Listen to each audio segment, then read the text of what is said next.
Hey YouTube, it's Mal with Olympus Reptiles, and today we're going to be showing off one of the clutches that has hatched. We've had several egg cutting videos recently. Of course, it probably won't be recent by the time you've seen this. However, this is one of our larger clutches of the year, I do believe. I think this was 9.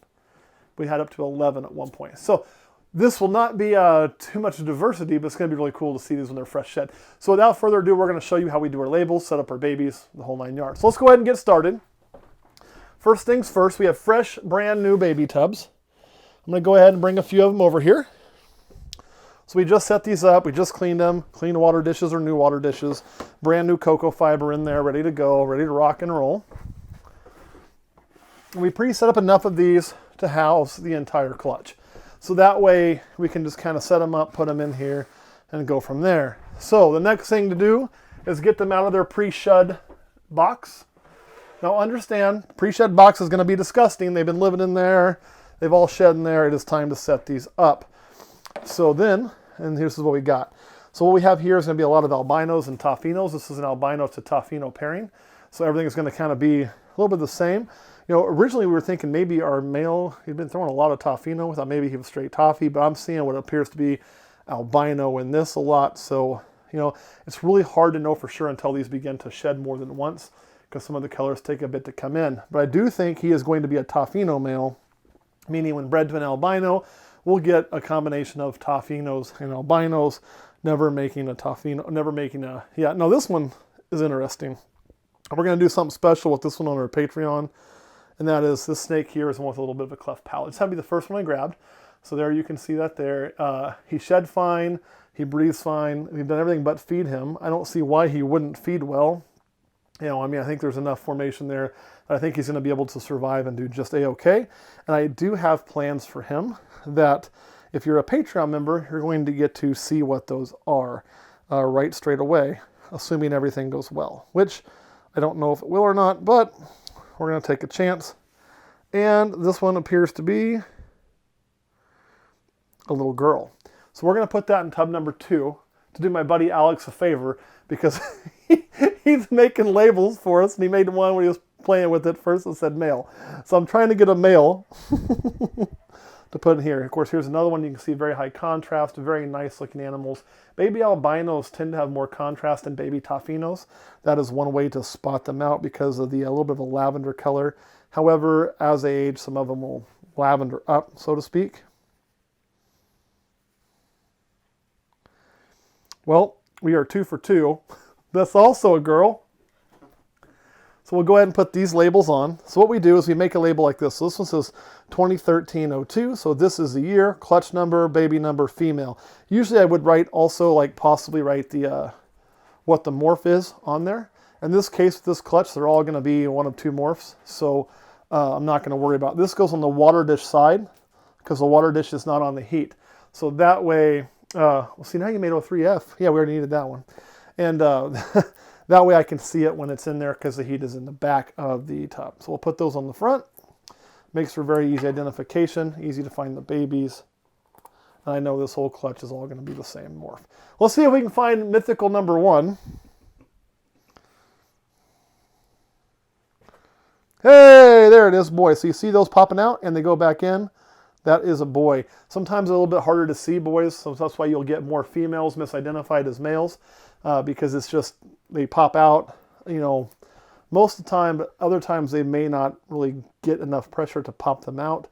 So if unsure, just wait a week and then double check. Usually you can get it with pretty good accuracy, but nobody is usually exactly perfect. So we've got these 3 set up, 1 more to go, plus an entire another tub of babies. Let me put these back, and I'll bring some more tubs with me out. So you can kind of see, it just really runs like an assembly line. All right? So I have a question. I have an answer. So when you're filling the water bowls, what type of bottled water do you use? I use a very special water. So, and it is very important. You know, I mean, I know we all drink tap water and things, but obviously you'd have to be very careful with your animals. So what I use is this special water that is blended by the city of Manhattan. It is then gone through a process where it is sold to the rural water department, who then runs it through my line, and I put it in there. That's what I do. So we use tap water. I mean, we don't do anything else. Now, you don't want to use some of the animal stuff with water comes in. If you are using aquatic animals that spend a lot of time in the water, you may not want to use straight tap water, or you may want to let it set and distill it for a little while. But for these guys, it's not going to be an issue. So we use straight tap water. We've never had a problem. So let's go to the next one here. And again, you're kind of seeing super high contrast on this. So that's what leads me to believe we might have more albino stuff going on. Oh.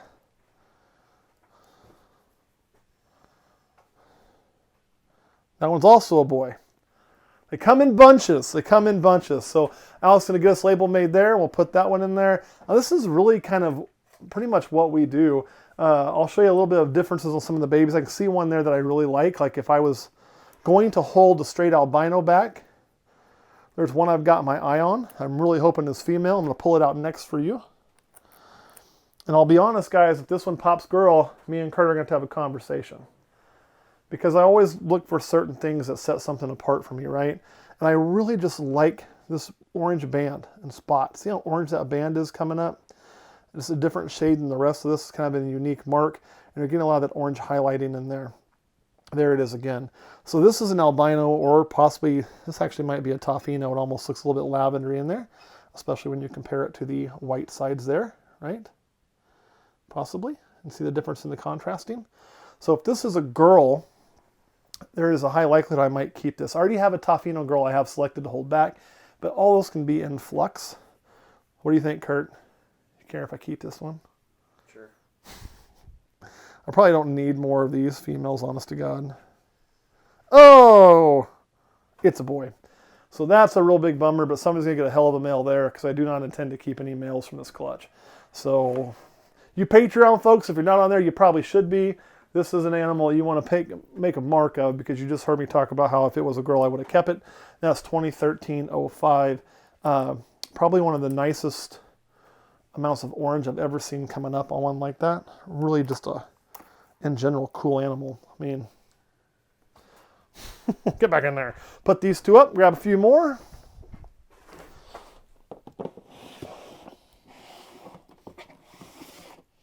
Now, if I did my numbers right, there should be 3 babies left. Uh-oh.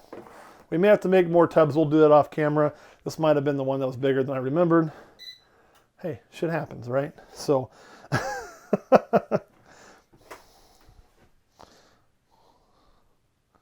this one here is a girl. Again, you can kind of see it's perfectly formed. The only one we had with any issue is that one with the cleft palate. You're seeing some of that orange spotting on this one, but boy, nothing like on the other one. Nothing like what's on the other one. And these are an animal currently that I don't have a huge need to like keep because I've got plenty of them as it is, but I'm always looking. It's not, well, I've got too many of this, so I won't keep one. If something comes out and strikes me as like hot damn, I'll keep it. It's just kind of the way it tends to work, you know. And that's where down the road you begin to get really high quality and push on those issues that are not those issues, but that certain look you really like, the amount of contrast, the amount of spotting or whatnot, is by sitting there and picking the exact look you want each and every time. Boy, you're a boy. Again, really nice, lots of contrast. You can see it sitting in there. I really like when they have a high contrast between the yellows and the whites and the albino stuff. That to me is going to be the nicest. Baby albinos too tend to, for my eye, look better than baby toffinos, right? But as they age, I really, really like what the toffino does. So there's kind of this cat and mouse game on that too, where you're picking as baby versus adult.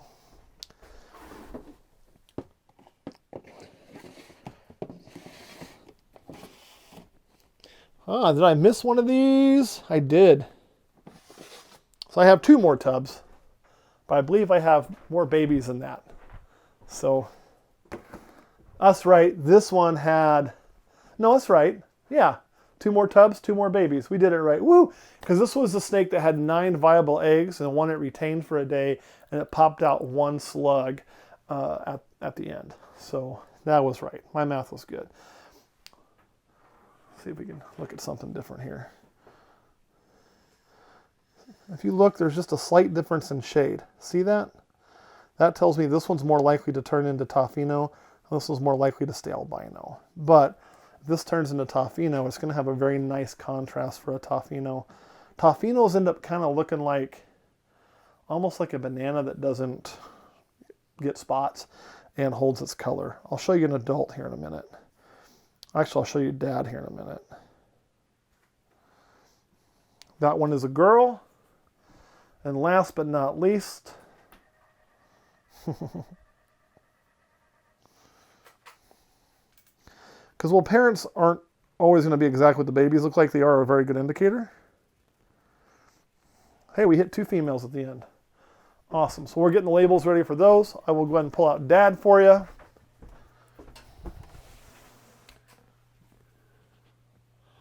And you'll kind of see what I mean. When I say they look like a banana, if a banana didn't get spots and didn't darken. So this is an adult breeding toffino, and you can see a lot of that orange coming up in him. So that's why we're seeing that on some of the babies. You know, we want to see that. And you can see all the lavender. If the camera's going to pick that up well, I don't know. Where it does, it looks like baby bananas if they didn't well spoil.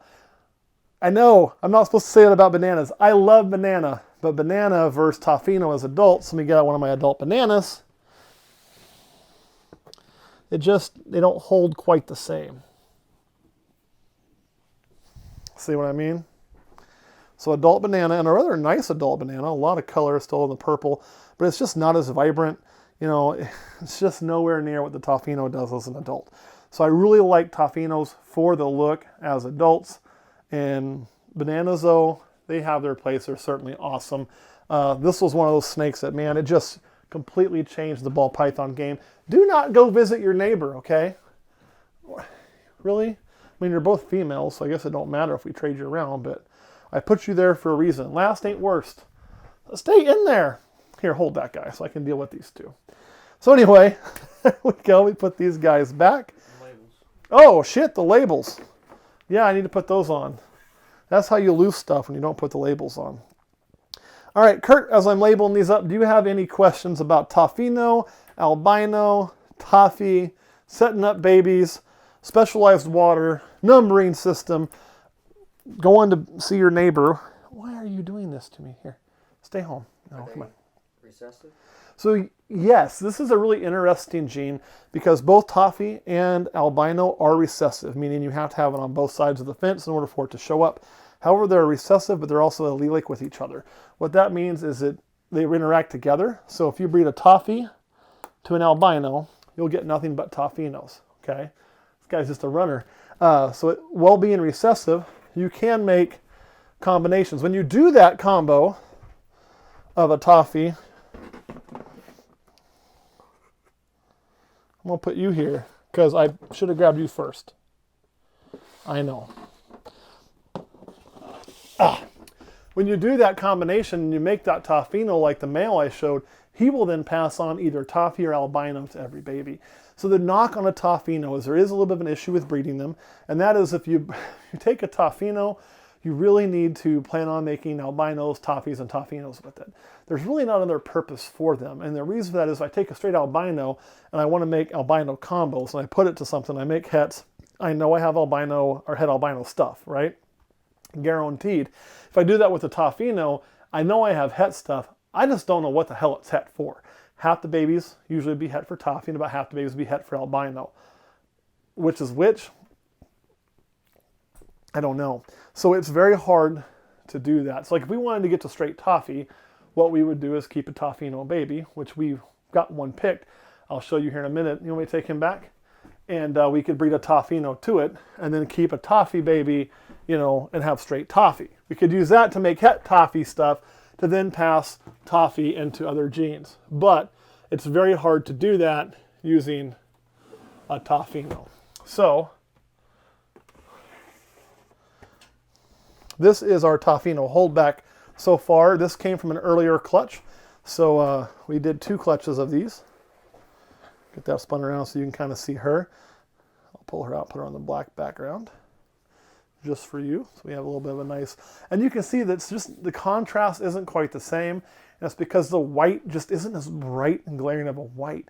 That's because as the snake continues to shed and age, it's going to turn more purple as that darkens up. So it doesn't have quite the eye-popping contrast of a straight albino, but in the end, the toffino, I think, is a gorgeous animal. But if you've noticed by the colors I wear, the shirts I have, the wall color that we painted, and everything else, I have a slight addiction to purple. So you may feel totally different than I do about toffino, and that's okay. That's what this is all about. We all kind of have our own thing. Anything else you want to ask, Kurt? No. Kurt's like, why did I ask a question? Every time I do it, he goes on a 10-minute tangent. I'm going to go back to saying nope. All right, guys, thanks for watching. We'll see you next time.